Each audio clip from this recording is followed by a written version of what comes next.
मेरा नाम जितेंद्र धनखड़ है। आज हम जो टॉपिक के बारे में बात करने जा रहे हैं वो स्कैफोल्डिंग सेफ्टी है। आपको सभी को दिखाई दे रहा है साफ साफ सामने कुछ पिक्चर्स लगी हुई हैं। उन पिक्चर्स में आप दिखाई दे रहे होंगे कुछ फोटोग्राफ्स हैं जो स्कैफोल्डिंग पे आदमी चढ़ रहे हैं, उतर रहे हैं, कुछ लोग आदमी नीचे देख रहे हैं। ये प्रैक्टिकल सेशन है हमारा। इस ट्रेनिंग के दौरान हम प्रैक्टिकल सेशन भी करेंगे, तो उसमें भी आपको जो स्कैफोल्डिंग के जो मेजर पार्ट्स हैं उसके बारे में बताया जाएगा, उसके बारे में महसूस कराया जाएगा कि कौन सा पार्ट कैसा दिखता है, कैसे उसके ऊपर हम लोग काम करेंगे। Yes sir.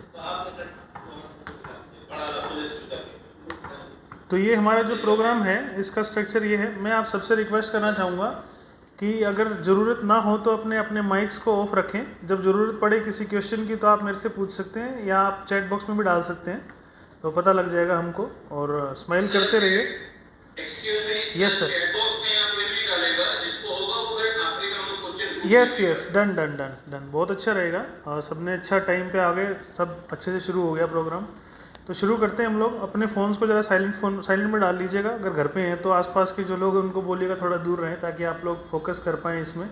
क्योंकि जब आप फ्रीली उसको देखेंगे, ट्रेनिंग को समझेंगे, तभी आपको समझ में आएगा। तो फोकस रहने की हमको ज़रूरत है ट्रेनिंग के दौरान। और रिलैक्स करिए और इन्जॉय करिए ट्रेनिंग प्रोग्राम को। शुरू करते हैं हम लोग प्रोग्राम। तो बेसिक जो टॉपिक है वो है स्कैफोल्डिंग सेफ्टी। क्यों हमको इसकी ज़रूरत पड़ती है स्कैफोल्डिंग सेफ्टी की, या किसी भी बिजनेस के अंदर सेफ्टी की ज़रूरत हमको क्यों पड़ती है, उसके बारे में हम बात करेंगे। तो एक पुरानी फिल्मों का भी डायलॉग है, आपने भी शायद सुना होगा, टाइम इज़ मनी। तो हर एक चीज़, हर एक एफर्ट, जब भी आप कोई काम करते हैं तो हर एक चीज़ में मनी इन्वॉल्व होता है। आज हम लोग जो यहाँ पे आए हैं इसमें भी पैसा इन्वॉल्व हो रहा है। ये चार्जेबल ट्रेनिंग है, फ्री ट्रेनिंग नहीं है ये। तो जितने भी लोग सारे के सारे जो बिज़नेस करते हैं, जो साइट पे काम करते हैं, जो आसपास में सराउंडिंग में काम करते हैं, किसी भी तरीके का काम करते हैं, उनको सेफ्टी की ट्रेनिंग लेने की बहुत ज़्यादा ज़रूरत होती है। क्या हम देखेंगे क्यों हमको ट्रेनिंग की ज़रूरत है। अगर आप सेफ्टी के लिए ट्रेंड हैं तो आपके जो प्रॉफिट्स हैं वो इंक्रीज़ हो सकते हैं। कैसे प्रॉफिट इंक्रीज़ होंगे? आपकी जो साइट है वो सारी की सारी अच्छी तरीके से चलेंगी, उस पर कोई एक्सीडेंट नहीं होगा। आपके टूल्स, टैकल्स, जितनी भी आपकी एक्टिविटी हैं, हर एक को आप 100% उसका ले सकते हैं अगर प्रॉपर ट्रेनिंग आपने लिया हुआ हो तो प्रॉफिट कैसे और बढ़ा सकते हैं? आप एक्सीडेंट को कम कर देंगे, आपकी इलनेस जो है, बीमारियां हैं, उसको कमज़ोर कर देंगे, और जो प्रॉपर्टी डैमेज से होने वाले नुकसान हैं उसको भी काफ़ी हद तक कम कर देंगे। तो आपका जो प्रॉफिट है वो डेफिनेटली बढ़ जाएगा। जब भी हम कभी एक्सीडेंट की बात करते हैं तो उसमें बहुत सारे एक्सीडेंट ऐसे होते हैं जिनका हमको पता ही नहीं लगता कि एक्चुअल कॉस्ट इसकी क्या है किसी भी एक्सीडेंट की। सपोज कीजिए अगर साइट के ऊपर कोई एक्सीडेंट हो गया या कोई फैटल एक्सीडेंट हो गया तो उसकी क्या कॉस्ट हो सकती है, उसके डायरेक्ट और इनडायरेक्ट कॉस्ट क्या क्या हो सकते हैं। तो ये कुछ हिडन कॉस्ट हैं। सबसे पहले तो टाइम लॉस्ट होगा। जब आदमी कोई साइट से चला गया उसके बाद में जितने भी वर्कर्स हैं जो आसपास में वहाँ पे काम कर रहे हैं, किसी साइट के ऊपर एक आदमी अगर फैटल हो जाता है, कोई आदमी मारा जाता है, तो 200-300 जितने आदमी साइट के ऊपर है सब डिस्टर्ब हो जाते हैं। साइट पे पूरा का पूरा काम बंद हो जाता है। तो वो जो कॉस्ट है वो देखिए, एक आदमी की वजह से कितने लोगों को साइट पे नहीं गए हैं, काम आज नहीं हुआ है, टोटल डे पूरा का पूरा लॉस हो गया। और एक आदमी का नहीं हुआ, 200 आदमी काम कर रहे थे, 200 के 200 का हो गया। तो जो भी लॉस है इससे, जो प्रोडक्शन है आपकी वो हैम्पर होगी। आपके जो ऑर्डर जो हमने ले रखे हैं, जो हमारे टारगेट्स हैं, जो डेडलाइन हमने वो मीट करनी थी, वो हम लोग नहीं कर पाएंगे। लीगल कॉस्ट कितनी आएगी, पुलिस को और एडवोकेट्स को लीगल कंसल्टेशन के लिए कितना सारा पैसा देना पड़ेगा। और जो आदमी एक्सपायर हो गया है, जो फैटल हो गया है, उसकी कॉस्ट जो है, कंपनसेशन कितने लाख जाएगी वो भी ज़रा देखिए। हर एक चीज़ का एक आंकड़ा है कितने आपको कॉस्ट पड़ेगी। तो वो पूरा का पूरा अगर देखा जाएगा तो एक कंपनी को हम लोग बोले तो एक फैटल की जो कीमत होती है वो 3 से 4 करोड़ रुपए पड़ती है अपने बिजनेस को रन करने के लिए। और सबसे बड़ी बात इसमें जो एम्प्लॉय होते हैं उनका मोरल डाउन हो जाता है कि यार मैं काम कर रहा हूँ एक ऐसी कंपनी के अंदर जिसमें आदमी की डेथ हो गई, आदमी मारा गया, और उसके बहुत सारे अलग ऐसे कॉस्ट हैं जो आज तक भी नहीं हो पाई हैं डिस्क्राइब। तो हम लोग कोशिश करते हैं कि कभी भी एक्सीडेंट्स को ना होने दिया जाए और एक्सीडेंट्स को अवॉइड करें। जब भी हम कभी बात करते हैं कि एक्सीडेंट के लिए कौन जिम्मेदार है, तो हम सबसे पहले दूसरे पे उंगली करते हैं कि आप जिम्मेदार हो एक्सीडेंट के लिए। तो ऐसा नहीं है। हम सबसे पहले देखेंगे कि जब हम कैसे बोलते हैं कि भाई एक उंगली अगर ऐसे कर रहे हैं तो 3 उंगली हमारी तरफ भी रहती है। तो सबसे पहले देखिए कि कौन आदमी जिम्मेदार है। सबसे पहले मैं खुद जिम्मेदार हूँ। अपनी गलतियों की वजह से अगर एक्सीडेंट हो रहा है तो मैं खुद जिम्मेदार हूँ। जो भी आदमी ट्रेनिंग कर रहे हैं वो सब लोग जिम्मेदारी हैं, इसीलिए आप आज ट्रेनिंग कर रहे हो, यहाँ पे आज आप आए हो। संडे का दिन अपना निकाल के आप अपने वीकेंड को छोड़ के आप हमारे साथ यहाँ टाइम दे रहे हैं। तो कैसे हम लोग उसको हटा सकते हैं, एक्सीडेंट को कैसे रोक सकते हैं? अगर मैं खुद जिम्मेदार हूँ तो मैं अपनी और दूसरों की जान बचा सकता हूँ अगर मैं सही तरीके से ट्रेनिंग लेता हूँ तो हमारा एम यही है कि इस ट्रेनिंग को लेने के बाद में एक जीरो एक्सीडेंट का पॉलिसी आप अपनाएं कि आपकी साइट के ऊपर कभी भी कोई भी इंसिडेंट ना हो फ्यूचर में। तो स्कैफोल्डिंग सेफ्टी की बात करते हैं। जब भी हम कभी कोई काम करते हैं, सबसे पहले हम कहते हैं कि सुरक्षा का प्रारंभ आपसे ही होता है, हमसे ही सुरक्षा की शुरुआत होती है। जब हम खुद सुरक्षित रहेंगे तो हम दूसरे की जान बचा सकेंगे। मान लीजिए कोई एक्सीडेंट आपको दिखाई दे रहा है, सबसे पहले आप वहाँ पे पहुँच गए, तो आप अगर आपको सब लोग साफ दिखाई दे रहे हैं, कोई आदमी का हाथ पैर टूटा हुआ है, आप भी खुद अगर इंजर्ड हो गए, सबसे पहले अपनी जान बचाइए, तभी आप दूसरों की जान बचा पाएंगे। तो क्या है सेफ्टी? सेफ्टी जो है वो कंट्रोल करता है किसी भी रिकॉग्नाइज हजार्ड को। जिस भी एरिया में, जिस भी लोकेशन में आप काम करते हैं, वहाँ पे आपको खतरे पता होते हैं। जैसे मान लीजिए अगर आप घर पे रह रहे हैं, घर के अंदर क्या क्या खतरे हो सकते हैं, घर के अंदर किस किस टाइप के खतरे हो सकते हैं। मान लीजिए घर में आप वॉशरूम है, किचन है, आपकी बालकनी है, आपकी छत है, ओपन कॉरिडोर्स हैं, या ऐसे एरिया हैं जो स्लिपरी सरफेस है, घर पे भी एक्सीडेंट हो जाते हैं। तो हमको ऐसा नहीं है कि जो एक्सीडेंट्स है वो साइड पे ही होते हैं। एक हमारे यहाँ एक इंसिडेंट हुआ, एक आर्मी से रिटायर्ड थे, एक हमारे जो जानने में है कोई, वो उन्होंने पेड़ पे चढ़ गए कि मैं पेड़ को ट्रिम करूँगा। रिटायरमेंट होने के बाद पेड़ ट्रिम कर रहे थे, वहाँ से जो डाली थी वो टूटी जिस पे वो कर रहे थे। ट्रिम करते करते वो नीचे गिर गए, उनको पैरालिसिस हो गया। अभी आज की डेट में 20 साल हो गए हैं वो बेड पे हैं। तो ऐसे ऐसे इंसिडेंट, ऐसे ऐसे एक्सीडेंट हो जाते हैं घर के अंदर भी। अभी 3-4 दिन पहले आपने सुना भी होगा, एक ऐसा एक्सीडेंट हुआ कि एक मल्टी स्टोरी बिल्डिंग के अंदर आग लग गई, किचन के अंदर से आग स्प्रेड हुई, पूरे के पूरे घर में लग गई, पूरी की पूरी जो बिल्डिंग है वो उसके अंदर आ गई। अभी राजकोट का एक्सीडेंट आपने सुना होगा, गुजरात में राजकोट है, वहाँ पे एक्सीडेंट हुआ बहुत बड़ा। एक जो बच्चों के जो गेम का जोन होता है, गेम जोन के अंदर आग लग गई, कई बच्चे मारे गए। तो एक्सीडेंट्स जो है वो कभी भी कहीं भी हो सकता है, किसी के साथ भी हो सकता है। ऐसा कुछ नहीं है कि भाई मेरे साथ नहीं हो सकता, मैं अगर मैं बड़ी पोस्ट पे हूँ, या मैं अधिकारी हूँ, या मैं सीनियर आदमी हूँ, या मैं ज़्यादा पैसे वाला हूँ, तो मेरे साथ एक्सीडेंट नहीं हो सकता। ऐसा कुछ नहीं है। एक्सीडेंट कभी भी किसी के साथ भी कहीं भी हो सकता है, तो हमेशा उसके लिए तैयार रहना चाहिए हमको।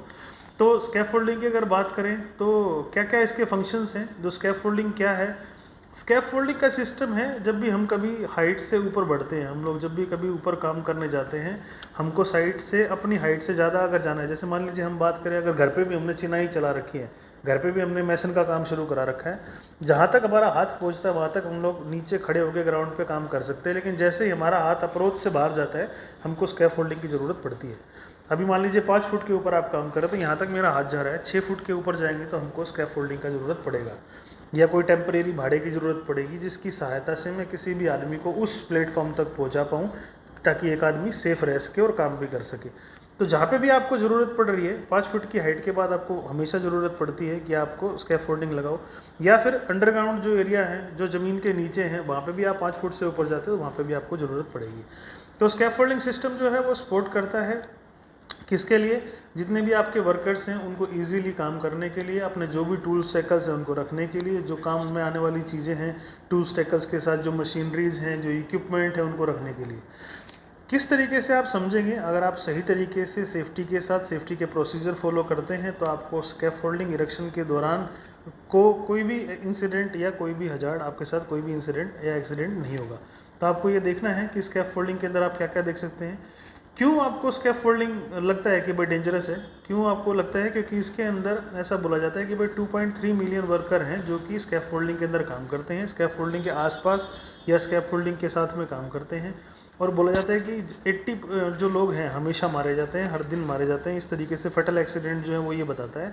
9500 आदमी ऐसे हैं जो इंजर्ड होते हैं स्कैफोल्डिंग के दौरान इंसिडेंट्स के अंदर।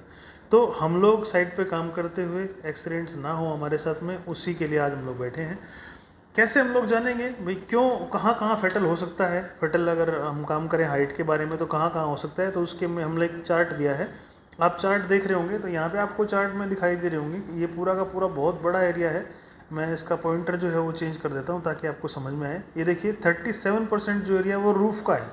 रूफ़ मतलब ओपन अनगार्डेड एरिया। जैसे ये टेबल है, अगर इसको हम छत मान लें और यहाँ पे कोई गार्डिंग नहीं है, तो ये भी एक ओपन रूफ़ है। तो ये रूफ़ है, इसके ओपन रूफ़ के अंदर बहुत सारे एक्सीडेंट होते हैं। 15% जो एक्सीडेंट है वो लैडर से होते हैं, 9% जो एक्सीडेंट है फ्लोर पे होते हैं, लोडिंग डॉक्स में होते हैं, ग्राउंड लेवल पे भी हो जाते हैं, चलते चलते वेट सरफेस की वजह से हम लोग गिर जाते हैं।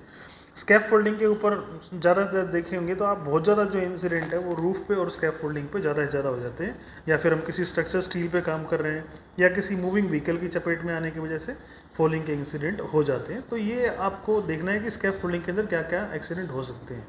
तो अपने जो ऑब्जेक्टिव्स हैं वो क्या क्या हैं हम लोगों को, आज जो सेशन है वो इसी के लिए है कि आप जितने भी लोग हैं, जितने भी आप ज्वाइन कर रहे हैं आज, उनको सबको पता लगे कि कॉम्पिटेंट स्कैफोल्डर क्या होते हैं, कैसे आप स्कैफोल्डिंग बनने के बाद उसको इंस्पेक्ट करेंगे, और हमको एक कॉम्पिटेंसी डेवलप करनी है ये चीज़ें जान के। अगर हमको ट्रेनिंग लिया हुआ है, एक इस तरीके से समझेंगे, अगर आपको 10वीं का एग्ज़ाम देना है, 10वीं की परीक्षा में बैठना है, तो पहले 10वीं के बारे में पढ़ना पड़ेगा।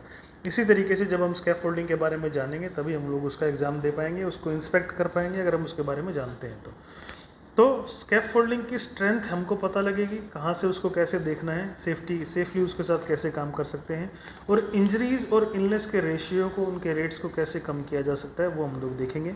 तो हमारा जो ट्रेनिंग है वो इसी को फोकस करेगा, ये इसी को लेके डेवलप करी गई है। सारी की सारी जो पीपीटी है इसमें यही दिखाई देंगे कि क्या क्या केस स्टडीज़ हैं जिनकी वजह से स्कैफोल्डिंग के एक्सीडेंट हुए हैं।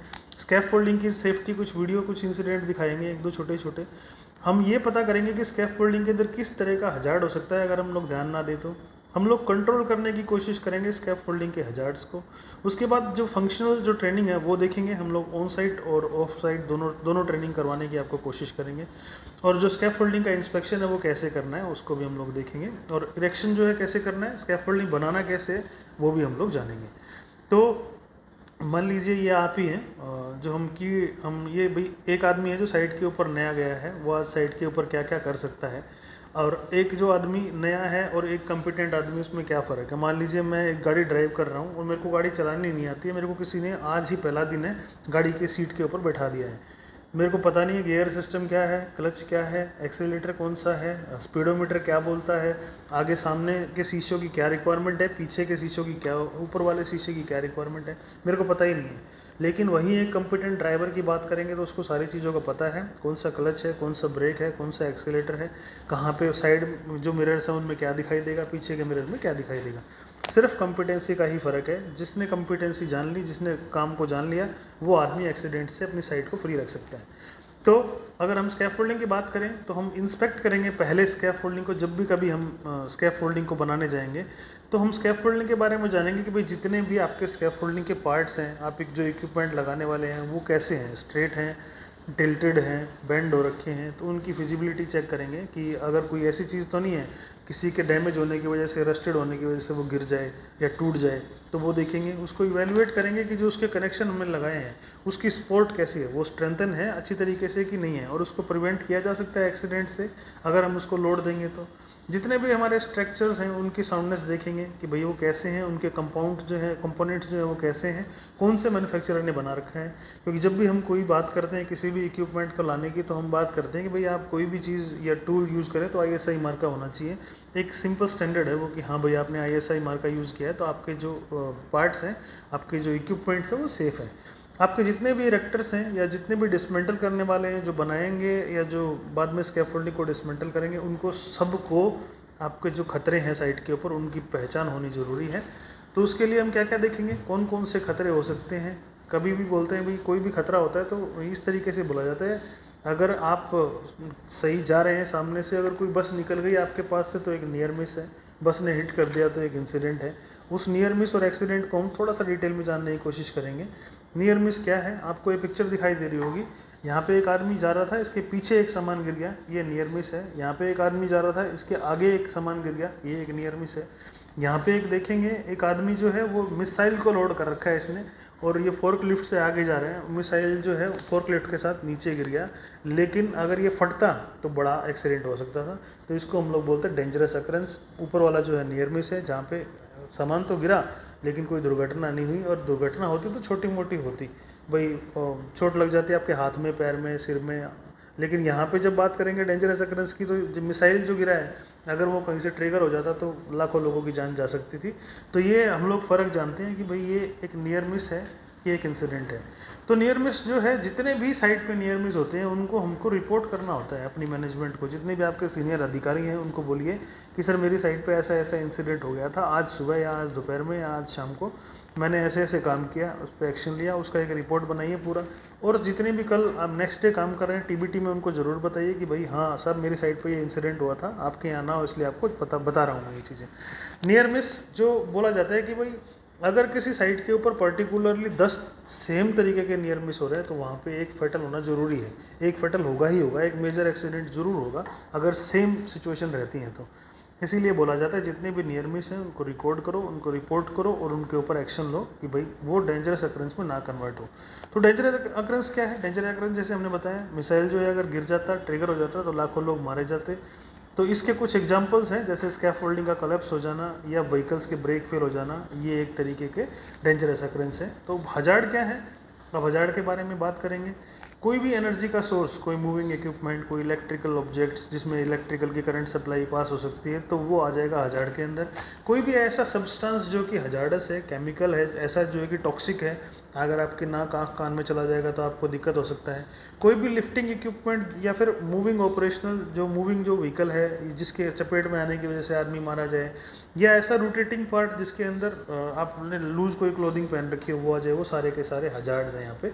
तो जब भी हम लैडर की बात करेंगे तो यहाँ पे आपको लैडर दिखाया गया है कि भाई जब भी आप लैडर को यूज़ करें तो आपको सामने की तरफ फेस करके चलना है और हमेशा 3 पॉइंट ऑफ कॉन्टैक्ट बनाने हैं। 3 पॉइंट ऑफ कॉन्टैक्ट मतलब ऊपर वाले ने हमको 4 चीज़ें दी हैं किसी भी चीज़ को पकड़ने के लिए और सपोर्ट करने के लिए, 2 हमारे हाथ, 2 हमारे पैर।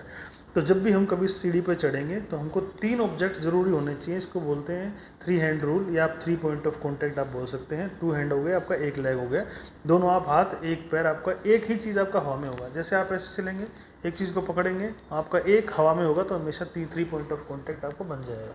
तो yes sir, yes sir, yes sir, हाँ हाँ सर, बिल्कुल, हाँ हाँ सर, श्योर। कोई इशू सर इसके अंदर? नहीं, बस 5-10 मिनट के लिए। Okay sir, okay.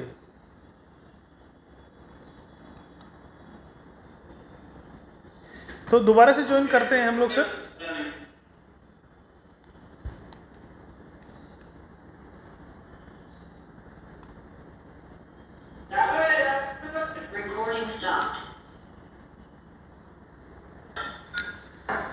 ठीक है सर, शुरू करें सर? Okay sir, okay. तो हम बात कर रहे थे सर स्कैफोल्डिंग के अंदर हजार्ड्स क्या क्या हो सकते हैं। तो कोई भी एनर्जी सोर्स जैसे कि इलेक्ट्रिकल सप्लाई या कोई इलेक्ट्रिकल केबल्स या फिर कोई मूविंग ऑब्जेक्ट, वो कोई भी एनर्जी का सोर्स जो है वो हजार्ड हो सकता है। कोई भी ऐसा सब्सटेंस जो कि आसपास में है जो कि हजार्डस है, टॉक्सिक है, या ऐसा है जो हमारे शरीर के साथ जाके हमको नुकसान पहुंचा सकता है वो।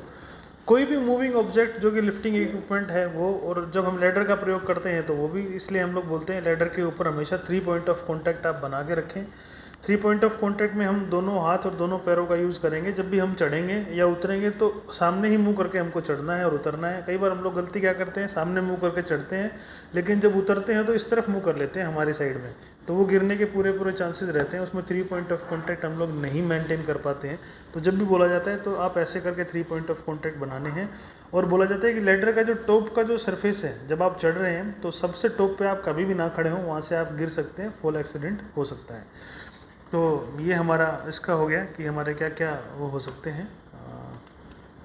उसके बाद हजार्ड्स की बात करेंगे तो हजार्ड जो है वो किसी भी ऐसा जो सोर्स है वो हमारे उसके अंदर पोटेंशियल्स हैं कि वो हमें हानि पहुंचा सकता है, हमें नुकसान कर सकता है। तो ये वो सारे के सारे सोर्स हैं, जैसे energy, electrical sources, unsafe work या अनसेफ प्रैक्टिस या मूविंग इक्विपमेंट्स।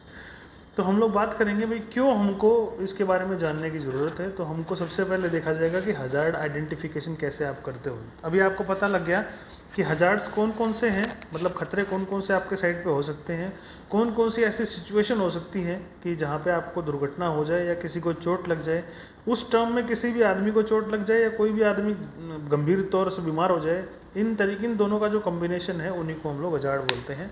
तो हजार्ड की जब हम आइडेंटिफिकेशन करते हैं तो कैसे करते हैं कि हम पहचानेंगे पहले कि हजार्ड किस तरह का हमारी साइड पे है। जैसे हमने पहले बताया कि हमारे घर के अंदर अगर हम रह रहे हैं तो वहाँ पे भी हमको दिक्कत हो सकती है। हमारा जो वेट सरफेस हो वॉशरूम का, वहाँ पे हम लोग गिर सकते हैं।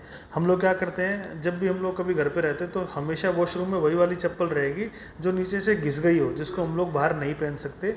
वही गिरने का मेन कारण बनती है, वो स्लिपरी हो जाती है और उसमें आदमी गिर के चोट लग जाती है। मैं रिक्वेस्ट करूँगा आप सब लोगों से अपना माइक जो है म्यूट रखें। अगर कोई प्रॉब्लम आए तो मेरे को आप बता सकते हैं।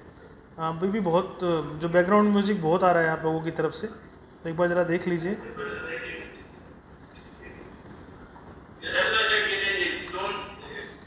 हाँ,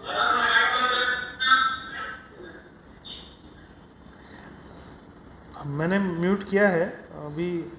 आपको मेरी आवाज़ आ रही होगी। और गुड्डू जी का एक माइक ऑन है यहाँ पे, उनका माइक अगर ऑफ हो जाएगा तो बहुत अच्छा है, क्योंकि माइक ऑन रहने से हम लोग डिस्टर्ब होते हैं और इधर उधर जाते हैं। तो 1000 आइडेंटिफिकेशन करेंगे। 1000 आइडेंटिफिकेशन कैसे कर दी जाती है? एक स्पेसिफाइड वे में करी जाती है। 1000 आइडेंटिफिकेशन का एक तरीका होता है, कैसे हम लोग उसको तरीके करेंगे। तो वो प्रोसीजर होता है हमारे पास में, किस तरीके से आपको करना है। जैसे हमने घर की बात करी, आपके घर के अंदर क्या क्या खतरे हो सकते हैं। तो अगर घर पे अगर हम नज़र दौड़ाएंगे, भाई हमारे किचन के अंदर गैस है, उसमें ब्लास्ट हो सकता है, आग लग सकती है। कई बार हम लोग छोंक लगाते हैं सब्जी में, छोंका मारते हैं तब आग लग जाती है बहुत तेज़। उससे हमारे को बच्चा कोई काम कर रहा है, हम लोग चाकू से कभी सब्जी काट रहे हैं, उंगली कट जाती है। सारे के सारे हजार्ड से जो घर पे हो जाते हैं। हम इस्त्री कर रहे हैं, पुरानी इस्त्री है, उसमें करंट लग जाता है। हम घर पे ही जुगाड़ करके एक स्टूल के ऊपर दूसरा स्टूल रख के फ़ैन की पंखड़ियाँ साफ़ करने की कोशिश करते हैं, वो गिर सकते हैं, वहाँ से चोट लग सकती है। सारे के सारे हजार्ड्स हैं, ऐसे खतरे हैं जो साइड के ऊपर नहीं, हमारे घर के अंदर भी हो सकते हैं।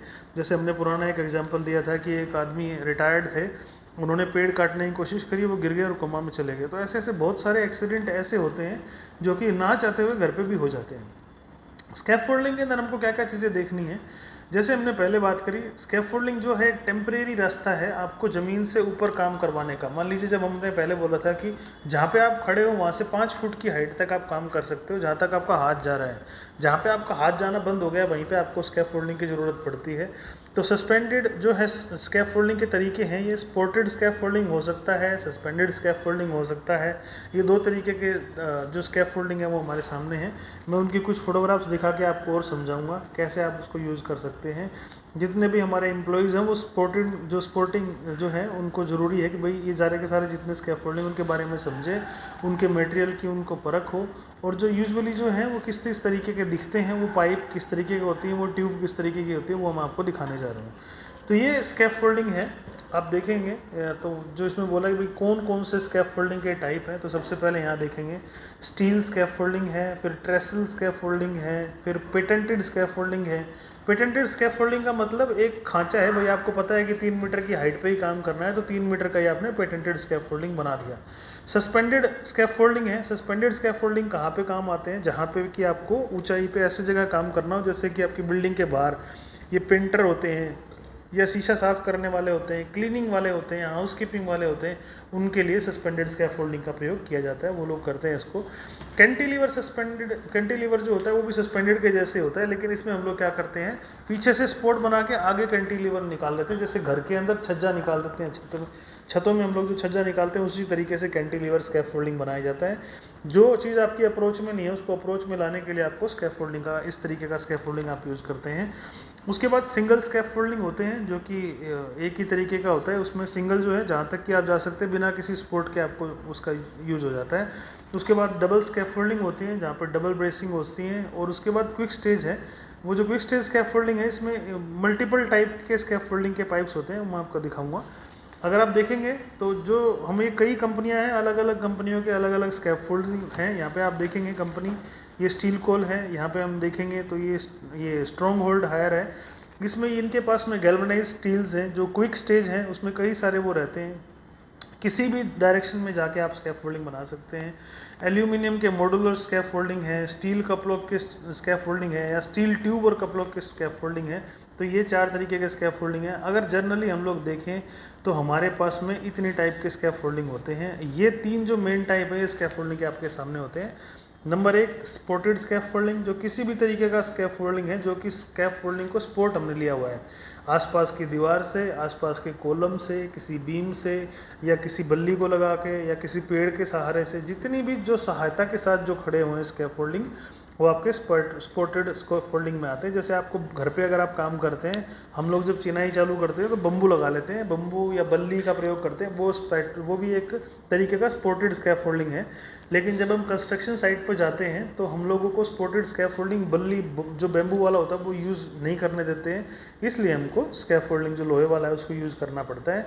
ये जो हमारा स्कैफोल्डिंग है, ये इसके अंदर फ्रेम आते हैं, आउटरिगर्स होते हैं, और ये एक से ज़्यादा इसमें आप प्लेटफॉर्म बना सकते हो। सस्पेंडेड जैसे हमने बोला, सस्पेंडेड वो वाला स्कैफोल्डिंग है जहाँ पे आप ऊपर एक कैंटिलीवर दे देंगे और वहाँ पे आपको जब विंडो साफ़ करने के लिए, दीवारें साफ़ करने के लिए, बड़ी बड़ी बिल्डिंगों में जो शीशे साफ़ हो रहे हैं वो उनकी क्लीनिंग होती है डेली की डेली, उसके लिए आपको स्कैफोल्डिंग जो है सस्पेंडेड वाले यूज़ होते हैं, जिसके अंदर आप वायर रोप लगा के ऊपर से सस्पेंड कर देते हैं। उसको झूलता हुआ है इसलिए इसको सस्पेंडेड बोलते हैं।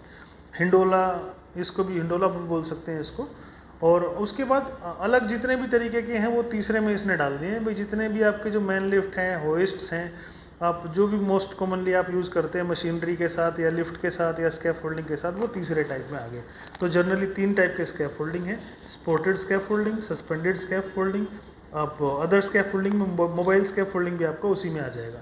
तो स्कैफोल्डिंग के जो कंपोनेंट्स हैं, पार्ट्स हैं, वो क्या करेंगे, जो वर्टिकल है उसको हम लोग स्टैंडर्ड बोलते हैं, जो लेटा हुआ है उसको हम लोग हॉरिजॉन्टल मेंबर बोलते हैं, जो ब्रेस है, जो सपोर्टिंग होती है उसको ब्रेसिंग बोलते हैं, फुटलॉक जो होते हैं, जो हॉरिजॉन्टल मेंबर होते हैं एक दूसरे के साथ अटैच होते हैं, उसको फुटलॉक बोलते हैं। उसके बाद ट्रांसम है, जो जो दोनों एंड के ऊपर सपोर्ट देगा एक लेजर को पकड़ने के लिए, वो ट्रांसम हो गया। उसके बाद ब्राइडल जो है वो है कि जो जितने भी जो ब्रिज हैं जिनकी ओपनिंग के लिए कैंटिलीवर में आप उसको यूज़ करते हैं। बोर्डिंग है, जो प्लैंक्स है या चाली जिसको आप बोलते हैं, वो बोर्डिंग के अंदर काम आएगी। गार्ड रेल जो आपको गिरने से बचाएगी वो गार्ड रेल है। टो बोर्ड जो आपके सामान को गिरने से बचाएगा वो टो बोर्ड है। उसके बाद सोल प्लेट्स और बेस प्लेट्स, जो नीचे आपको ग्राउंड को सपोर्ट देने की ज़रूरत है, क्योंकि नीचे जो कच्ची मिट्टी है, दलदली मिट्टी है या खड्डा है, उसको आपने लेवल करके ऊपर लेके आना, तो सोल प्लेट या बेस जैक आप यूज़ कर सकते हैं। और स्कैफोल्डिंग टाई, जिससे कि आप जितने भी आपके स्ट्रक्चर हैं उसको आपको अच्छा मजबूती के साथ बना सकते हो। तो ये कुछ स्कैफोल्डिंग ऐसे हैं जो अलग अलग तरीके के हैं और जो लैडर में भी काम आ सकते हैं और चढ़ने के उतरने के लिए फिजिकली आपको कंडीशन में उसका ज़रूरत पड़ता है। तो ये 3 टाइप के स्कैफोल्डिंग थे। अब हम बात करेंगे स्कैफोल्डिंग की ज़रूरत क्या है, इसका पर्पज़ क्या है। तो पर्पज़ है कि जब भी हमने बात करी थी 5 फुट की हाइट से ऊपर जब भी आप जाते हो तो आपको इसकी ज़रूरत पड़ेगी। ये जो स्कैफोल्डिंग है वो सेफ़ प्लेस पे आपको लेके रखते हैं। जैसे आप यहाँ पे देखेंगे भाई 2 आदमी यहाँ पे काम कर रहे हैं, वो 2 आदमी यहाँ पे काम कर रहे हैं, नीचे से काम करते करते ऊपर गए हैं, यहाँ पे इन्होंने ऊपर जिनको ज़रूरत पड़ी जितनी हाइट के ऊपर जाते गए, लगाते गए। तो ऐसे ऐसे जो स्कैफोल्डिंग है जिसको आप धीरे धीरे ऊपर ऊपर चढ़ा के इसके लेवल जो है उसको चेंज कर सकते हो भाई। 1 फीट, 2 फीट, 3 फीट, 4 फीट, जितना आप ऊपर जाते जाओगे इसकी जो लेवल है बढ़ता चला जाएगा। तो ये जो है ये हर एक को इंडिपेंडेंट तरीके से काम कर सकते हैं। और ये जो स्कैफोल्डिंग है ये हमारे खुद के द्वारा बनाए जाते हैं। अब आप देख लीजिए, जैसे ये स्कैफोल्डिंग यहाँ पे है, अगर रेलिंग ना हो तो आदमी गिर जाएगा, टो बोर्ड नहीं होगा तो सामान गिर जाएगा। तो ये कुछ इंसिडेंट्स हैं जो साइट के ऊपर हुए हैं। ये जो स्टैंडर्ड्स हैं अगर ठीक तरीके से हम फॉलो ना करें, इनका जो डिज़ाइन है सही तरीके से ना हो, तो बहुत बड़े बड़े एक्सीडेंट हो सकते हैं। ये कुछ पिक्चर्स हैं, मैं आपको दिखाना चाहूँगा क्यों आपको स्कैफोल्डिंग इरेक्शन करने की ज़रूरत है। अब देखिए, ये एक आदमी है, एक आदमी यहाँ पे काम कर रहा है, एक लैडर इसने लगाई है और एक लैडर के ऊपर एक खड़ा होकर काम कर रहा है। कितनी देर तक ये आदमी सही तरीके से काम कर सकता है, ज़रा सोच के देखिए। अगर आपको एक डंडे के ऊपर खाली खड़ा कर दिया जाए और आप खड़े रहो एक डंडे के ऊपर खाली, कितनी देर तक आप खड़े रह सकते हैं। और वहीं पे अगर आपको ज़मीन में खड़ा किया जाए, आपको दोनों के दोनों पैर आपके प्रॉपर टिके हुए हों, तो आपको ज़्यादा देर तक काम कर सकते हैं वहाँ पे। यहाँ पे आप सिर्फ उतर सकते हैं और चढ़ सकते हैं। अगर परमानेंट आपको यहाँ काम करने के लिए बोला जाए तो आपको स्कैफोल्डिंग की ज़रूरत पड़ेगी, जहाँ पे आपके दोनों के दोनों पैर ठीक तरीके से लगे होंगे। अब देखिए, यहाँ पे भी ये काम हो रहा है, यहाँ भी सेम काम हो रहा है, लेकिन यहाँ पे फ़र्क ये है कि नीचे स्कैफोल्डिंग है, आपके दोनों के दोनों पैर प्रॉपर तरीके से लगे हुए हैं। यहाँ पे आदमी गिरने के पूरे चांस है, लेकिन यहाँ पे गिरने के चांस कम है। तो जितने भी जो वर्कर्स हैं उनको सबको इस तरीके से ही काम करना है कि उनको लगे कि भाई मैं ज़मीन पे खड़ा हूँ। उसको अगर आपने बना दिया तो वो एक आपका अच्छा स्कैफोल्डिंग है। तो जितने भी आप काम करोगे, ज़मीन से आपको ऊपर जाना है, वो एलिवेशन लेवल पे जाना है, तो आपको उसकी ज़रूरत पड़ेगी। और अगर आप कोशिश करके इसको अवॉइड कर सकते हैं हाइट को, तो आपको स्कैफोल्डिंग की ज़रूरत ही नहीं है। लेकिन अगर आप नहीं कर सकते, क्योंकि बिना स्कैफोल्डिंग के काम ही नहीं होती हैं, तो आपको स्कैफोल्डिंग की ट्रेनिंग की भी ज़रूरत है और स्कैफोल्डिंग लगाने की भी ज़रूरत है। तो ये आपकी जॉब है, इसको कैसे आपको करना है, कहाँ कहाँ हम लोग करना है, जहाँ पे ऐसा रास्ता आपको ना हो जाने का, कंजेस्टेड जगह हो, छोटा एरिया हो, वहाँ पे आपको उसकी ज़रूरत पड़ सकती है। कौन कौन सी जॉब्स ऐसी हैं जिसमें आपको स्कैफोल्डिंग लगाने की ज़रूरत है। जहाँ पे भी आपका हाइट का काम है वहाँ सब जगह आपको लगाना पड़ेगा। ये हो सकता है कि आपको अलग अलग जगह अलग अलग जैसा लगाना पड़े। जैसे मेट्रो के अंदर अलग टाइप के होते हैं, नॉन मेट्रो में अलग होते हैं। घर पे जाओगे, गांव में जाओगे तो बल्ली, बम्बू, बांस, बल्लियाँ लगी रहती हैं, तो वो आपको देखना पड़ेगा कहाँ कहाँ पे आपको कौन से लगा सकते हैं। और किस लिए लगाने हैं, घर के अंदर आसपास देखेंगे कहीं पे भी पेंट चल रहा है, हाउसकीपिंग हो रही है, क्लीनिंग हो रही है, सिविल का काम चल रहा है, मेंटेनेंस हो रही है कोई भी, या कोई रिनोवेशन का काम हो रहा है, वहाँ पे आपको सब जगह पे स्कैफोल्डिंग की ज़रूरत पड़ने वाली है। अब आप देख लीजिए आप इसमें से कौन सी कैटेगरी के अंदर आते हैं जहाँ पे आपको स्कैफोल्डिंग की ज़रूरत पड़ने वाली है, क्यों आपको ज़रूरत है और इनका क्या आपको ज़रूरत है इसकी स्कैफोल्डिंग की। जैसे हम देखेंगे, हमने बात करी थी 3 टाइप के स्कैफोल्डिंग होते हैं, स्पोर्टेड स्कैफोल्डिंग, आपका जो मोबाइल स्कैफोल्डिंग है वो, और तीसरे टाइप में अदर स्कैफोल्डिंग जो थे सस्पेंडेड के साथ, ये आपका स्कैफोल्डिंग है। तो जितने भी आपके स्कैफोल्डिंग है वो किस किस चीज़ के हो सकते हैं, मॉड्यूलर के हो सकते हैं, ट्यूब के हो सकते हैं, कपलर के हो सकते हैं, मोबाइल के स्कैफोल्डिंग हो सकते हैं। तो जितने भी आपके स्कैफोल्डिंग हैं वो प्लेटफॉर्म के साथ में, ऐसा प्लेटफॉर्म होता है जो स्ट्रॉन्ग हो, रिजिड हो, जिसकी लोड बियरिंग कैपेसिटी हो, और जिसके साथ कई सारे पोल्स या लैग हो, जो फ्रेम के साथ में आउटरिगर के साथ में खड़ा हो। तो एक आपको एग्जांपल यहाँ दिखाई दे रहा है कि ये आपका स्कैफोल्डिंग जो है स्पोर्टेड है, और ये आप देखेंगे तो ये आपका कैंटिलीवर वाला हो गया, ये आपका जो स्पोर्टेड स्कैफोल्डिंग है, लेकिन ये सस्पेंडेड है। ऊपर देखिए यहाँ पे आपने कैंटिलीवर लगा दिया, यहाँ से एक सपोर्ट लगा के रस्सा बांध दिया, वायर रोप लगा के, वायर रोप के अंदर एक मैन बकेट लगा दी जिसमें एक आदमी खड़ा होकर अपना काम इजीली कर सकता है। ये कोई भी आदमी काम कर सकता है इसको, लेकिन इसमें कॉम्पिटेंट आदमी चाहिए कि किस तरीके से इसको लोड देना है, कितना लोड यहाँ होना चाहिए, कितना लोड यहाँ पे आएगा। तो जनरली हम लोग मान के चलते हैं कि भाई जो आदमी कॉम्पिटेंट है, जो काम के बारे में जानता है, वही सस्पेंडेड स्कैफोल्डिंग या नॉर्मल स्कैफोल्डिंग बना सकता है। जैसे हमने बात करी थी, अगर किसी ऐसे ड्राइवर को सीट पर बिठा दिया जाए जिसको गाड़ी चलानी ही नहीं आती, तो वो पक्का एक्सीडेंट करवाएगा ही करवाएगा। तो जितने प्लेटफॉर्म हैं, चाहे वो सस्पेंडेड हो, चाहे वो रोप वाले हों, चाहे वो नॉन रिजिड हो, ओवरहेड हो, उनको सबको सपोर्ट का ज़रूरत पड़ता ही पड़ता है। सबको एक ऐसी स्ट्रेंथ चाहिए ही चाहिए जिससे कि वो स्टेबल रहे। उसके बाद हम बात करेंगे सस्पेंशन स्कैफोल्ड्स की और कैंटिलीवर स्कैफोल्ड्स की। ये आपने दोनों के दोनों देख ही लिए हैं, ये देखिए। और कुछ इस तरीके के आपको मिल जाएंगे जो कि आपके इक्विपमेंट्स के साथ में रहते हैं, मोबाइल इक्विपमेंट या एरियल लिफ्ट आप इसको बोल सकते हैं, जैसे कि चेरी पिकर हो गया या फिर आपका बूम ट्रक हो गया। जैसे ये मोबाइल वाले हैं जिसके ऊपर आप गाड़ी लेके, जैसे आपने देखा होगा, स्ट्रीट लाइट चेंज करने के लिए इनका यूज़ किया जाता है। स्ट्रीट लाइट बहुत हाइट पे होती है, 20-20, 10-10 मीटर पे होती हैं, वहाँ जाके आदमी आराम से बल्ब चेंज कर सकते हैं या कनेक्शन उसके चेंज कर सकते हैं। तो वहाँ पे भी वो भी एक स्कैफोल्डिंग है, लेकिन वो उसको लिफ्ट के तरीके से हम लोग बोल सकते हैं। कौन कौन आदमी ऐसा है जिसको स्कैफोल्डिंग में काम करते हुए चोट लग सकती है, तो हम उसकी बात करेंगे। जितने भी आदमी यहाँ पे साइट के ऊपर हैं, जो भी आदमी साइट के ऊपर स्कैफोल्डिंग को बना रहे हैं, वो जो भी आदमी साइट के ऊपर ऑल्ट्रेशन कर रहे हैं, स्कैफोल्डिंग की टेढ़ा कर रहे हैं, उसको सीधा कर रहे हैं, आसपास में स्पोर्टिंग कर रहे हैं, वो आदमी चोट खा सकते हैं। उसके बाद में जितने भी आदमी स्कैफोल्डिंग को यूज़ कर रहे हैं उनको चोट लग सकती है। जितने भी आदमी उसके आसपास में हैं या नीचे हैं उनको चोट लग सकती है। उसके लिए मैं छोटी सी आपको क्लिप दिखाना चाहूँगा। ये देखिए, एक छोटी सी क्लिप है ये। इसके अंदर आप देखेंगे कि ये जो स्कैफोल्डिंग है, ये ऐसा वर्टिकल एक स्कैफोल्डिंग है, और ये जो स्कैफोल्डिंग है ये पूरा का पूरा अपनी जगह छोड़ देता है और ये गिर जाता है। यहाँ पे वीडियो प्ले नहीं हो रही है इसकी, एक छोटी सी वीडियो क्लिप है इसमें।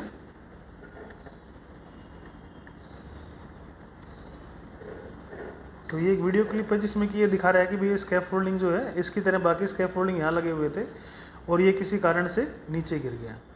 तो हम देखेंगे भाई ये ऐसा एक्सीडेंट भी हो सकता है। ये एक ऐसा एक्सीडेंट था जिसके अंदर आप देख रहे हैं भाई ये जो बंदे हैं यहाँ पे काम कर रहे हैं, एक आदमी यहाँ से ऊपर चला गया, यहाँ से ये लोड को लिफ्ट किया गया, ऊपर जब लोड को उठाया गया तो इसने इसको हिट किया और ये आदमी गिर गया। यहाँ पे ये आदमी काम कर रहे हैं, ये आदमी इसको आगे पुश कर रहे हैं, आगे की तरफ धक्का मार रहे हैं, और धक्का मारते मारते ये जो स्कैफोल्डिंग है ये कोलैप्स हो जाता है इसके ऊपर। तो ये ऐसे ऐसे जो इंसिडेंट है वो हो जाता है। ये देखिए, यहाँ पे भी ये पुश करके इसको लेके जा रहे थे, तो ये जो ब्रेसिंग है वो खुल के इसके ऊपर गिर जाता है और इसको चोट लग जाती है। ये ऐसे ऐसे इंसिडेंट हैं जो कि हमेशा हमारे आसपास में हो रहे हैं, लेकिन हमको पता ही नहीं लगता है। ये जो इंसिडेंट ऐसे हैं जो रिपोर्टेड नहीं है, क्योंकि हमें पता ही नहीं है इनका, ये रिपोर्ट हो ही नहीं है। ये एक एक्सीडेंट था, इसके अंदर जो है गाड़ी वाला आया, गाड़ी वाले ने नीचे नीचे का स्कैफोल्डिंग उड़ा दिया और जो बाकी स्कैफोल्डिंग है वो नीचे रोड के ऊपर गिर गया। तो इस तरीके के जो दुर्घटनाएं हैं वो कभी भी किसी के साथ भी हो सकती हैं। तो इसलिए हमने देखा कि भाई ये जो स्कैफोल्डिंग है उसमें कौन कौन आदमी चोट खा सकते हैं। वो आदमी चोट खा सकता है जो स्कैफ फोल्डिंग को बना रहा है, वो आदमी चोट खा सकता है जो उसके आसपास में काम कर रहा है, और वो आदमी चोट खा सकता है जो उसके दूर जितनी हाइट तक जाएगा। जैसे मान लीजिए अगर कोई बिल्डिंग 100 मीटर की बन रही है तो 100 मीटर तक जहाँ भी स्कैफ फोल्डिंग गिरेगा उन आदमियों को चोट लगेगी। तो ये भी हमको देखना है कि भाई कि जो हमारे जो आदमी है सारे के सारे सेफ रहें, उनको किसी भी प्रकार की चोट ना लगे। तो यही हमारा मेन वो रहता है, जब भी आप स्कैफ फोल्डिंग कभी बनाओ तो उसको ऐसा सेफ करके बनाओ क्योंकि सारे के सारे जो हमारे आदमी हैं वो सेफ रहें। तो ये हमारे हो गया इंजरी किस किस को हो सकती है। उसके बाद हम जानेंगे भाई क्यों इंजरी होती हैं, एक्सीडेंट जो होते हैं वो क्यों होते हैं। तो एक्सीडेंट जो होते हैं साइड पे दुर्घटनाओं का जो मेन कारण है वो ये है। डायरेक्ट कोज क्या है, जैसे हमने पहले बताया था, कोई भी ऐसी एनर्जी, कोई भी ऐसा सोर्स जिसकी वजह से एक्सीडेंट हो सकते हैं, कोई मूविंग पार्ट्स या मूविंग ऑब्जेक्ट्स उनकी वजह से एक्सीडेंट हो सकते हैं, या कोई हजार्डस मटेरियल हो गया। तो इनकी डायरेक्ट और इनडायरेक्ट कॉज हो सकती है, या फिर अनसेफ कंडीशन, किसी आदमी ने जानबूझ के गलती करके उसको कर दिया। जैसे ये आदमी जानबूझ के गलती